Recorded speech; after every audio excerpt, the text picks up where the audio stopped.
प्रधानमंत्री कल परीक्षा पे चर्चा कार्यक्रम में विद्यार्थियों, शिक्षकों और अभिभावकों से करेंगे संवाद। सफलता का देंगे मंत्र। कार्यक्रम का राज्य भर में बेसब्री से इंतजार। वित्त मंत्री राधा कृष्ण किशोर दिल्ली से लौटे। केंद्रीय वित्त मंत्री निर्मला सीतारमण और केंद्रीय कोयला मंत्री जी किशन रेड्डी से बातचीत को बताया सकारात्मक। श्रम और उद्योग मंत्री संजय प्रसाद यादव ने रांची में 10 दिवसीय India international mega trade fair का किया उद्घाटन। कहा, औद्योगिक निवेश को बढ़ाने के लिए राज्य सरकार कर रही प्रयास। और पूर्वी सिंहभूम में अलग अलग मामलों में हथियार सहित 5 अपराधी गिरफ्तार। कोडरमा से एक साइबर अपराधी पकड़ाया। खूंटी में अफीम की खेती मामले में 10 लोग गिरफ्तार।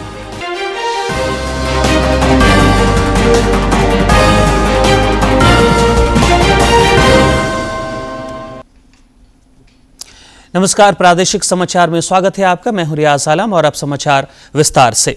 प्रधानमंत्री नरेंद्र मोदी कल सवेरे 11 बजे अपने वार्षिक परीक्षा पे चर्चा के 8वें संस्करण में छात्रों, अभिभावकों और शिक्षकों से परीक्षा की तैयारी, तनाव प्रबंधन और सफलता के मंत्र साझा करेंगे। यह कार्यक्रम स्कूली छात्रों के बीच काफी लोकप्रिय है। खासकर परीक्षार्थियों के लिए यह जोश और ऊर्जा भरने वाला साबित हो रहा है। स्कूली छात्रों को इस कार्यक्रम का वर्ष भर इंतजार रहता है। रांची से देखिए परीक्षा पे चर्चा को लेकर यह रिपोर्ट। मनुष्य का जीवन संयोग और घटनाओं की एक लड़ी है, लेकिन जीवन में कुछ ऐसी घटनाएं होती हैं जो अविस्मरणीय हो जाती हैं और उसे हम भूल से भी भूल नहीं सकते। ऐसा ही कुछ हुआ रामगढ़ के गोला की रहने वाली प्राची के साथ। फिलहाल प्राची रांची के विमेंस कॉलेज में सूचना तकनीक के स्नातक की छात्रा है। बहरहाल यह घटना 20 जनवरी 2020 की है, जिसने उनके जीवन को पूरी तरह बदल दिया और इस जीवन में देश और समाज के लिए कुछ कर गुजरने के जज्बे को भर दिया। प्राची उस दिन को याद करते हुए बड़ी भावुक हो जाती है जब उन्हें प्रधानमंत्री नरेंद्र मोदी के लोकप्रिय कार्यक्रम परीक्षा पे चर्चा में शामिल होने का न्योता मिला। वह कहती है कि प्रधानमंत्री से उनकी उस एक मुलाकात ने उन्हें जीवन में आगे बढ़ने का हौसला दिया, जिसकी ऊर्जा उन्हें आज भी हौसले से भर देती है। मैंने उनकी बातों को सुना, बहुत मोटिवेशन मिला मुझे उनकी बातों से और अभी तक मैं उनके मार्गदर्शन पे चलती आ रही हूँ और अभी तक मुझे बहुत सफलताएं मिली है। प्राची अकेली नहीं है जो प्रधानमंत्री की बातों और परीक्षा को लेकर उनके टिप्स से मोटिवेट होती है। दिगर छात्र भी कहते हैं कि प्रधानमंत्री की परीक्षा पे चर्चा उनके हौसले में नई जान फूंक देता है। बहुत अच्छा कार्यक्रम है ये, क्योंकि इसको देने से बच्चों का जितना तनाव रहता है वो कम हो जाता है। वो और अच्छे से पढ़ाई कर पाते हैं और अच्छा स्कोर कर पाते हैं। छात्रों के अलावा शिक्षक भी परीक्षार्थियों में परीक्षा को लेकर संशय और भय को खत्म होता देख रहे हैं। विवेकानंद विद्या मंदिर की प्राचार्य अनुपमा मिश्रा बताती हैं कि अब उन्हें बच्चों में एक सकारात्मक बदलाव साफ दिख रहा है। देश के प्रधानमंत्री वो बच्चों के साथ बैठकर उनके साथ परीक्षा पर बातें करते हैं, उनका टेंशन हल्का करने के लिए बहुत सारे टिप्स देते हैं। तो जाहिर सी बात है, बच्चों को ऐसा लगता है कि there is someone who is sitting at the post of prime minister, even then he is concerned, he is so deeply concerned। कुछ वर्ष पूर्व तक परीक्षा को लेकर बच्चों में अनचाहा तनाव का माहौल रहता था। परीक्षा के रिजल्ट के दौरान तो कई बुरी खबरें भी देखने और सुनने को मिलती थीं, लेकिन अब ऐसा नहीं है। परीक्षा पे चर्चा ने अब परीक्षा को उत्सव का रंग दे दिया है। रांची से अवधेश गौतम की रिपोर्ट। प्रधानमंत्री नरेंद्र मोदी के परीक्षा पे चर्चा कार्यक्रम को लेकर सिमडेगा जिले में भी विद्यार्थी काफी उत्साहित हैं। स्थानीय ब्रिलियंट्स हाई स्कूल के विद्यार्थी भी इस कार्यक्रम का बेसब्री से इंतजार कर रहे हैं। 11 बजे परीक्षा पे चर्चा कार्यक्रम में बोर्ड परीक्षार्थियों, विद्यार्थियों, शिक्षकों और अभिभावकों से रूबरू होंगे। सिमडेगा के ब्रिलियंट्स हाई स्कूल के विद्यार्थी भी इस कार्यक्रम का बेसब्री से इंतजार कर रहे हैं। मैं बहुत खुश हूँ कि प्रधानमंत्री श्री नरेंद्र दामोदर दास मोदी 10 फरवरी को हम लोग को परीक्षा के बारे में कुछ बताएंगे। इसको मैं ज़रूर देखूंगा। ये बहुत बड़ी बात है कि प्रधानमंत्री को देश के बच्चों की चिंता है और वो 10 फरवरी को बच्चों को परीक्षा में जो कठिनाई आती है उसका समाधान करने की कोशिश करेंगे। मैं इस प्रोग्राम को ज़रूर देखूंगा। स्कूल के सभी विद्यार्थियों ने एक स्वर में कहा कि प्रधानमंत्री नरेंद्र मोदी के परीक्षा पे चर्चा कार्यक्रम से उन्हें पठन पाठन, तनाव मुक्ति और समय प्रबंधन के तौर तरीके सीखने को मिलते हैं, जो सफलता का मंत्र है। परीक्षा देने में बच्चों को जो परेशानियों का सामना करना पड़ता है, और हमारे प्रधानमंत्री इस समस्या को दूर करने की कोशिश कर रहे हैं और मैं इस कार्यक्रम को जरूर देखूंगा। 10 फरवरी को प्रधानमंत्री परीक्षा के बारे में कई तरह की बातें बताएंगे, जिसको सभी बच्चों को देखना चाहिए। प्रधानमंत्री हमें अच्छी अच्छी बातें बताएंगे, जिसका लाभ हम लोग जरूर उठाएंगे। वहीं प्रधानाचार्य गोरखनाथ सिंह ने प्रधानमंत्री नरेंद्र मोदी के परीक्षा पे चर्चा कार्यक्रम को प्रशंसनीय पहल बताया। उन्होंने कहा कि इस कार्यक्रम को लेकर विद्यालय में तैयारी की जा रही है। प्रधानमंत्री जी चिंता मुक्त होकर के बच्चों को परीक्षा में सम्मिलित होने का जो टिप्स देते हैं वो अत्यंत सराहनीय रहा है। इससे बच्चे लाभान्वित होंगे। परीक्षा पे चर्चा कार्यक्रम को इस बार खास तरीके से प्रस्तुत किया जाएगा। कार्यक्रम में कई विशेषज्ञ भी होंगे जो विद्यार्थियों को अच्छे तरीके से परीक्षा देने के साथ ही अन्य बिंदुओं पर भी महत्वपूर्ण जानकारी देंगे। सिमडेगा समेत राज्य भर के विद्यार्थी पूरी उत्सुकता से इस कार्यक्रम की प्रतीक्षा कर रहे हैं।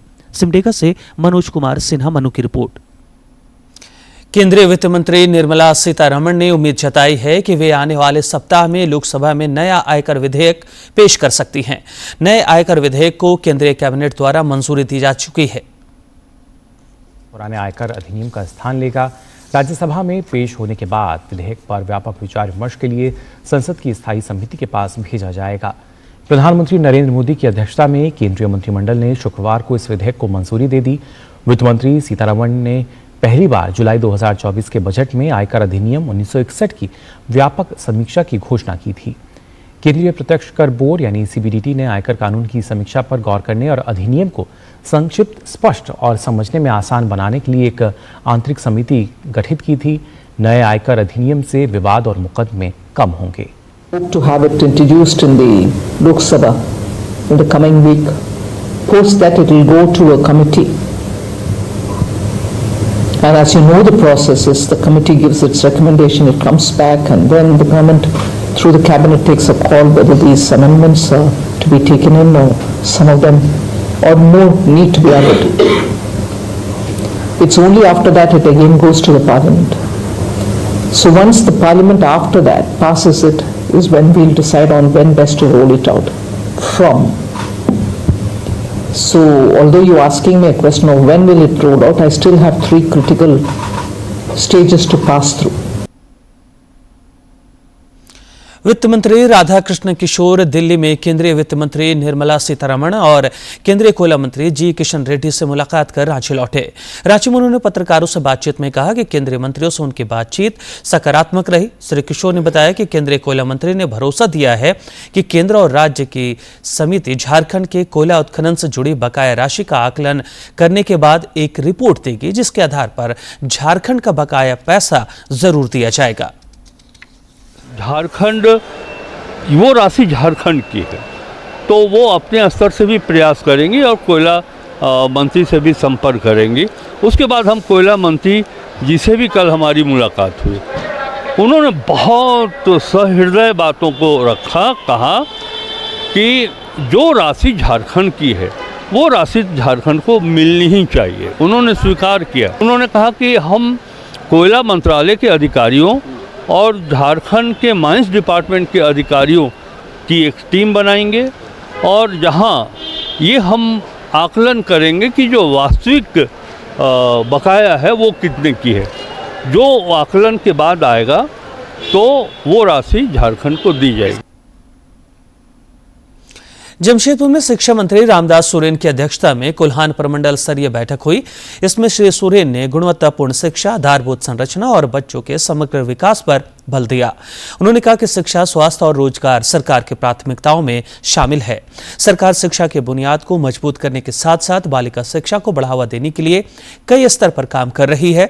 शिक्षा मंत्री ने कहा कि सभी विद्यालयों में शिक्षक छात्र अनुपात को ठीक करने, स्थानीय भाषा की पढ़ाई, विद्यालयों में बेहतर परीक्षा परिणाम, प्रतियोगी परीक्षा की तैयारी, नए शिक्षकों की नियुक्ति और व्यावसायिक प्रशिक्षण के लिए सरकार लगातार पहल कर रही है। संचालन करने के लिए पूर्ण रूप से आधारभूत रचनाएं हमें देनी है।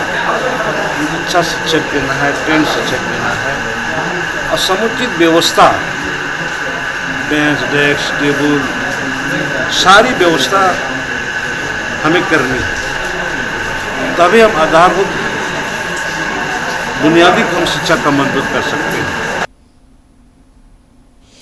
श्रम और उद्योग के मंत्री संजय प्रसाद यादव ने कल रांची के मोराबादी मैदान में 10 दिवसीय India international mega trade fair का उद्घाटन किया। मौके पर पत्रकारों से बातचीत में श्री यादव ने कहा कि झारखंड में औद्योगिक निवेश को बढ़ाने के लिए राज्य सरकार प्रयास कर रही है। उन्होंने कहा कि राज्य समेत पूरे राज्य में उद्योगों को बढ़ावा मिले, इस दिशा में काम चल रहा है। उद्योग मंत्री ने कहा कि उद्योग तथा व्यापार जगत से जुड़े लोगों के सुझावों पर भी सरकार अमल करेगी।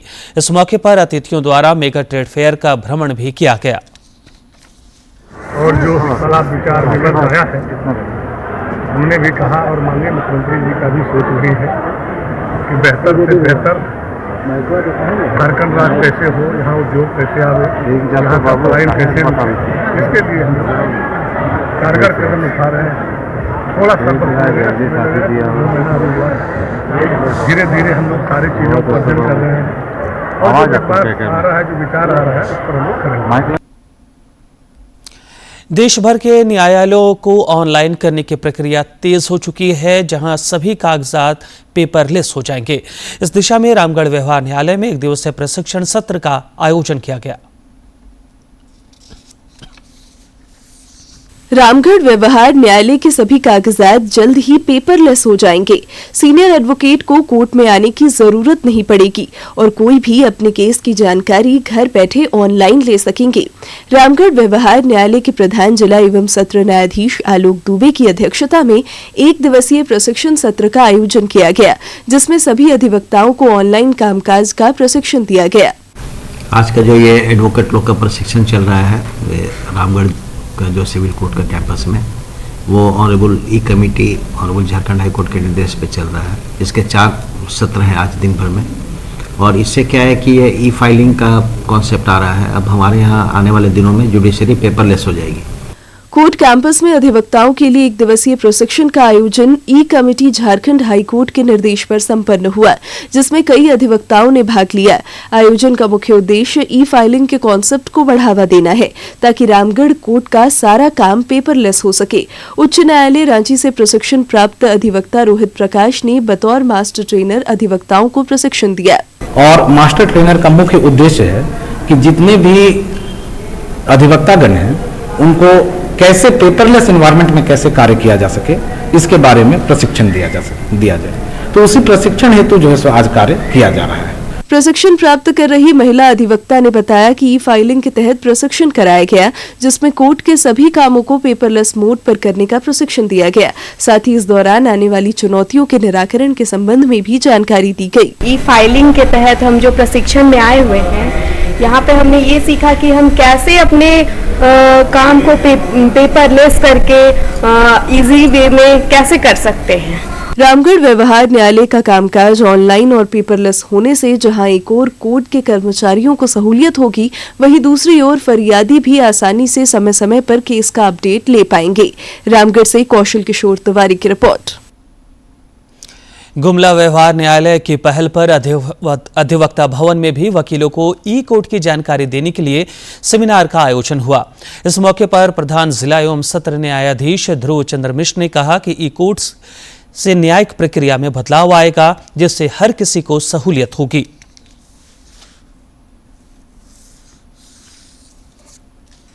माध्यम से जितने भी कोर्ट्स में फाइलिंग्स हो रही हैं या कोर्ट की जो प्रोसीडिंग्स हैं, वो कैसे हमारे एडवोकेट्स और एडवोकेट क्लर्क्स उससे अवेयर आप हो सकें, इसके बारे में हम लोग आज एक ये कर रहे हैं, सेमिनार कर रहे हैं, प्रशिक्षण दे रहे हैं। और हम उम्मीद करते हैं कि ये प्रशिक्षण उनके लिए बड़ा लाभकारी होगा, जिसमें केस को कैसे फाइल करना है, कोई भी जजमेंट होता है तो उसको कैसे देखना है, कैसे डाउनलोड करना है, डॉक्यूमेंट्स को कैसे स्कैन करना है, तथा अगला डेट क्या है ये पता कैसे चले इसके बारे में, या एडवोकेट्स कैसे रजिस्ट्रेशन कर ले ताकि केसेस के बारे में उनको अलर्ट्स वगैरह आए, ये सब पे हम लोग आज विस्तृत चर्चा करें। खूंटी के मुख्यमंत्री राजकीय उत्कृष्ट विद्यालय में रसोइया सह सहायिका कुकिंग प्रतियोगिता का आयोजन किया गया। इस प्रतियोगिता में खूंटी की टीम को प्रथम, कर्रा की टीम को द्वितीय और अड़की की टीम को तृतीय स्थान मिला। खूंटी समेत राज्य के सभी सरकारी विद्यालयों में रसोइया और सहायिका की मदद से छात्र छात्राओं को मध्याह्न भोजन उपलब्ध कराया जा रहा है। मध्याह्न भोजन की गुणवत्ता में सुधार की दिशा में खूंटी जिले के सभी 6 प्रखंडों में बेहतर व्यंजन बनाने वाले रसोइयों का चयन किया गया और उनके बीच जिला स्तर पर कुकिंग प्रतियोगिता का आयोजन किया गया। कुकिंग प्रतियोगिता में शामिल खूंटी, कर्रा, अड़की, तोरपा, मुरहू, रनिया के रसोइया और सहायिकाओं ने अपने लजीज व्यंजन प्रदर्शित किए। ये मुनगा का साग है, ये जोकी है, ये छोला है, आलू चना का सब्जी, ये वाला धनिया पत्ता का चटनी है।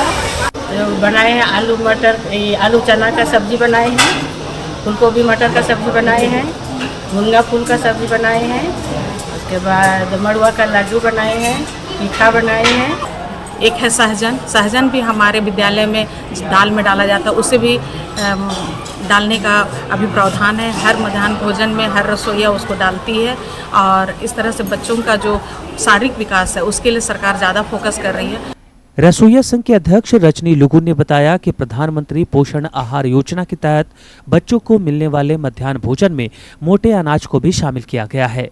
खूंटी में मड़ुआ बहुतायत में मिलती है, इसलिए इस कुकिंग प्रतियोगिता में मड़ुआ का केक, पत्ता मड़ुआ रोटी, मड़ुआ लड्डू समेत मुनगा की सब्जी भी बनाई गई। चावल, दाल, सब्जी और अंडा देते हैं। मंगलवार को चना छोला देते हैं। बुधवार को विशेष रूप से बच्चों के साथ भोजन चावल के साथ हम लोग मोटे अनाज के तौर पर हम लोग रागी मड़ुआ देते हैं। इस अवसर पर मुख्य अतिथि एसडीओ दीपेश कुमारी ने कहा कि स्कूलों के मध्याह्न भोजन में हाइजीन के साथ हेल्दी फूड मिलने से बच्चों में शिक्षा के प्रति लगाव बढ़ता है। उन्होंने कहा कि स्वस्थ शरीर में ही स्वस्थ मन का निवास होता है। मैं जो रसोइया खाना बनाती हैं उनको एक प्रमोशन देने के लिए या फिर ऐसा प्रमोट करने के लिए, उनकी सेवाओं को काउंट करने के लिए, सम्मानित करने के लिए यहाँ पर जिला लेवल पे इस जिला स्तरीय कुकिंग प्रतियोगिता में बेहतर प्रदर्शन करने वाले रसोइयों और सहायिकाओं को खूंटी एसडीओ द्वारा प्रशस्ति पत्र और मोमेंटो देकर सम्मानित किया गया। कुकिंग प्रतियोगिता में खूंटी की टीम को प्रथम, कर्रा को द्वितीय और अड़की की टीम को तृतीय स्थान मिला। खूंटी से ज्योत्सना की रिपोर्ट।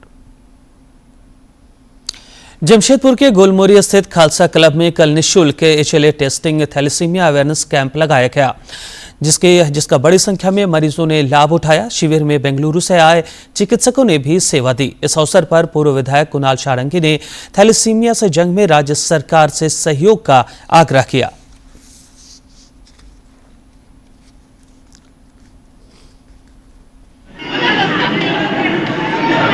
कई ऐसे मध्य परिवार है जो अपना गुजर बसर का भी नहीं कर सकते हैं, और ये ऐसी गंदी बीमारी है कि जो भगवान ना करे किसी को हो, पर ये अस्पताल द्वारा जो किया जा रहा है ये काबिले तारीफ है। थैलेसीमिया बच्चों का जो परमानेंट इलाज है बोन मैरो ट्रांसप्लांट, उसके लिए इन बच्चों को रेडी करके बेंगलोर ले जाके उनको ठीक करके वापस भेजने का हमारा जो प्रयास है।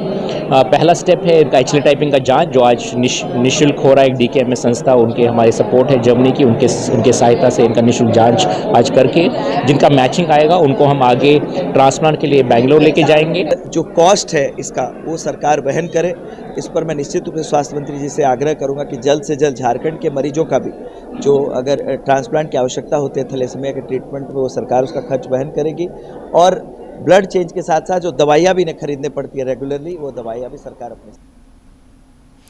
गिरिडीह समेत राज्य के 14 जिलों में 10 से 25 फरवरी तक फाइलेरिया रोधी विशेष अभियान चलेगा और लोगों को फाइलेरिया उन्मूलन की दवा खिलाई जाएगी। गिरिडीह के civil surgeon doctor SP Mishra ने बताया कि बगोदर, जमुआ, पीरटांड और देवरी प्रखंड को छोड़कर शेष सभी 9 प्रखंडों में यह अभियान चलेगा। अभियान के पहले दिन 10 फरवरी को सभी आंगनबाड़ी केंद्रों, सामुदायिक स्वास्थ्य केंद्र, स्वास्थ्य उपकेंद्र पर फाइलेरिया उन्मूलन की दवा एल्बेंडाजोल खिलाई जाएगी। उन्होंने बताया कि वर्ष 2027 तक भारत सरकार ने फाइलेरिया उन्मूलन का लक्ष्य रखा है। कार्यक्रम 10 फरवरी से 25 फरवरी 2025 तक मनाया जाना है। 96,517 व्यक्तियों को दवा खिलाने का लक्ष्य रखा गया है। 10 फरवरी को सभी आंगनवाड़ी केंद्र, सामुदायिक स्वास्थ्य केंद्र, स्वास्थ्य उपकेंद्र पर DEC एवं अल्बेंडाजोल की एकल खुराक खिलाई जाएगी। शेष बचे हुए व्यक्तियों को 11 फरवरी से 25 फरवरी तक प्रशिक्षित दवा प्रशासकों, जिसमें सहिया, सेविका एवं वॉलंटियर्स हैं, के द्वारा घर घर जाकर दवा खिलाई जाएगी।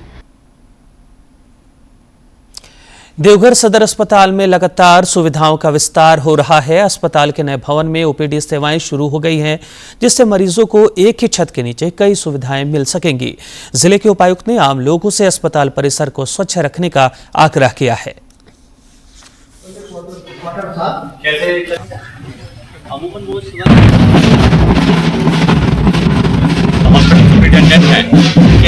से रेनोवेट करके ओपीडी की व्यवस्था को भी हम लोगों ने यहाँ पे स्टार्ट कर पाया है।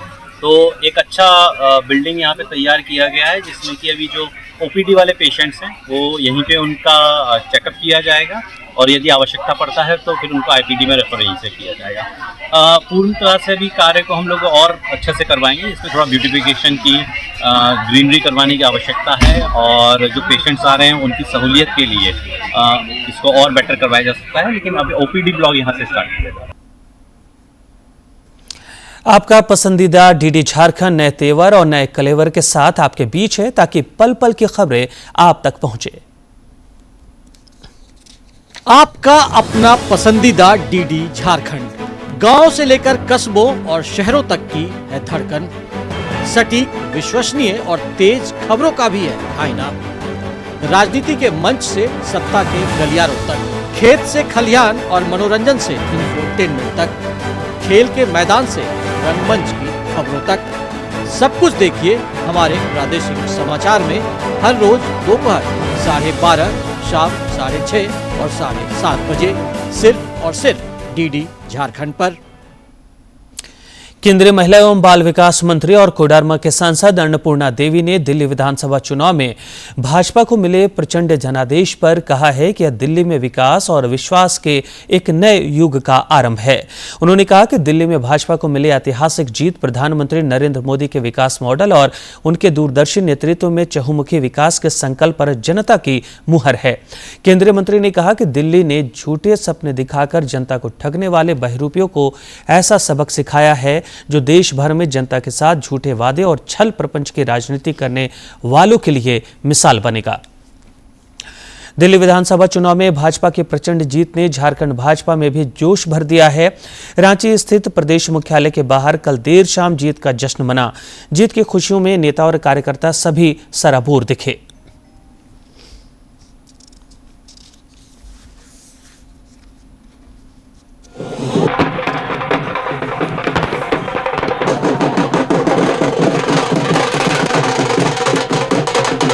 आपदा समाप्त हो गई और विकास वहां आने वाला है।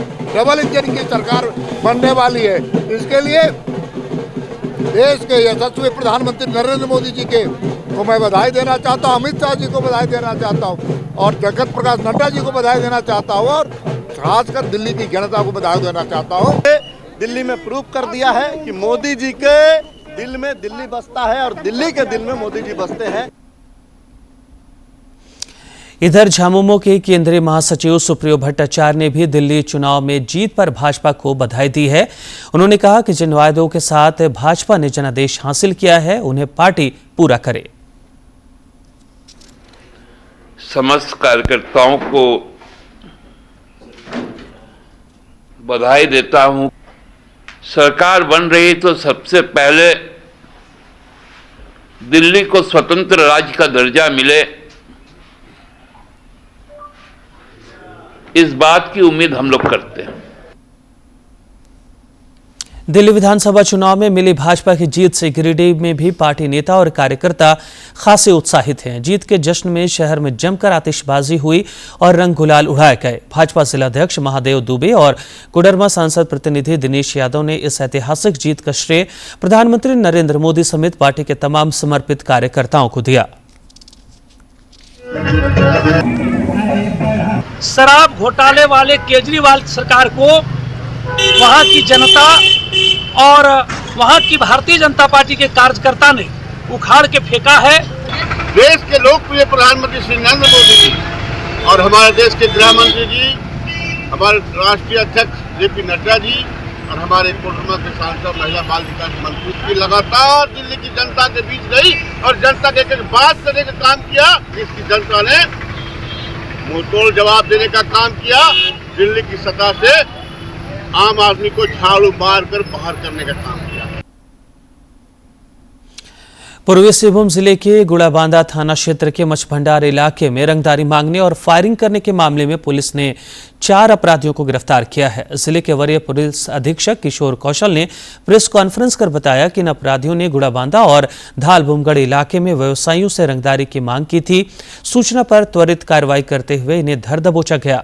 इधर पुलिस ने सीताराम डेरा थाना क्षेत्र के भालूबासा इलाके में पिछले साल 15 दिसंबर को ही फायरिंग मामले के एक आरोपी को भी गिरफ्तार कर लिया है। इसके पास से देसी पिस्तौल और कारतूस बरामद किया गया। गुड़ाबांधा थाना क्षेत्र से गिरफ्तार किया गया है, जो कि वांछित थे गुड़ाबांधा के एक कांड में और धालबुमगढ़ के एक कांड में।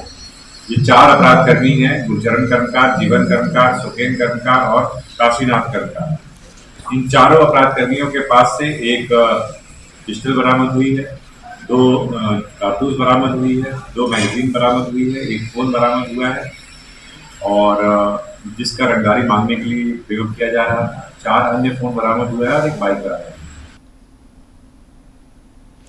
यूट्यूब के जरिए लोगों को झांसे में लेकर रक्षा विभाग में नौकरी दिलाने के नाम पर ठगी करने वाले एक साइबर अपराधी को कोडरमा पुलिस ने गिरफ्तार किया है। पुलिस ने अपराधी के पास से लैपटॉप, मोबाइल, फर्जी सर्टिफिकेट समेत अन्य सामान बरामद किए हैं। कोडरमा के पुलिस अधीक्षक अनुदीप सिंह ने बताया कि पकड़ा गया साइबर अपराधी डिफेंस की तैयारी कर रहे युवाओं को यूट्यूब चैनल के जरिए उन्हें फर्जी सर्टिफिकेट देने और नौकरी का झांसा देकर ठगी किया करता था। दल ने इसे गिरफ्तार किया और इसके पास है और उसके बाद पुलिस जो है इसे गिरफ्तार कर न्यायिक हिरासत में भेज रही है। बताता था कि मैं आपको एक्सपीरियंस सर्टिफिकेट दिलाऊंगा, उसकी एवज में ये अच्छी खासी रकम 20-25 हज़ार रुपया अलग अलग लड़कों से लेता था, बच्चों से, और ये एक फर्जी सर्टिफिकेट उन्हें बना के देता था। उसमें फर्जी बारकोड होता था और बच्चे जब उसे वेरीफाई करके देखते थे बारकोड के माध्यम से, तो वो उसमें उनका बच्चों का नाम दिखाता था, जिससे उन्हें यकीन हो जाता था कि ये ओरिजिनल सर्टिफिकेट। खूंटी पुलिस लगातार अफीम की खेती के खिलाफ अभियान में जुटी है। इस क्रम में अड़के और साइको थाना क्षेत्र से अफीम की खेत में काम करते 10 लोगों को पुलिस ने गिरफ्तार किया है।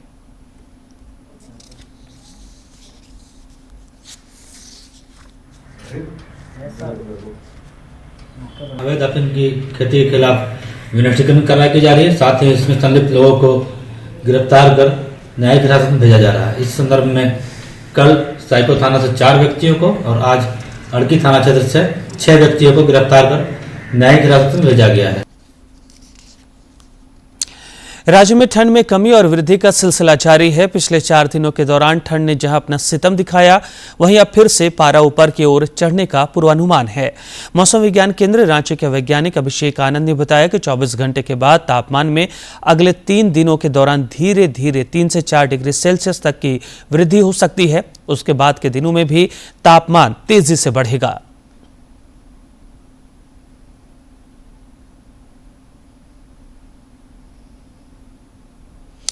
और अंत में मुख्य समाचार।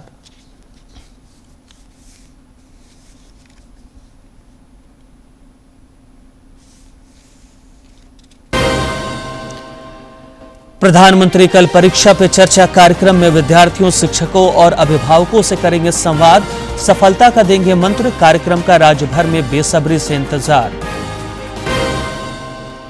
वित्त मंत्री राधा कृष्ण किशोर दिल्ली से लौटे। केंद्रीय वित्त मंत्री निर्मला सीतारमण और केंद्रीय कोयला मंत्री जी किशन रेड्डी से बातचीत को बताया सकारात्मक। श्रम और उद्योग मंत्री संजय प्रसाद यादव ने रांची में 10 दिवसीय India international mega trade fair का किया उद्घाटन। कहा, औद्योगिक निवेश को बढ़ाने के लिए राज्य सरकार कर रही प्रयास। और पूर्वी सिंहभूम में अलग अलग मामले में हथियार सहित 5 अपराधी गिरफ्तार। कोडरमा से एक साइबर अपराधी पकड़ाया। खूंटी में अफीम की खेती मामले में 10 लोग गिरफ्तार।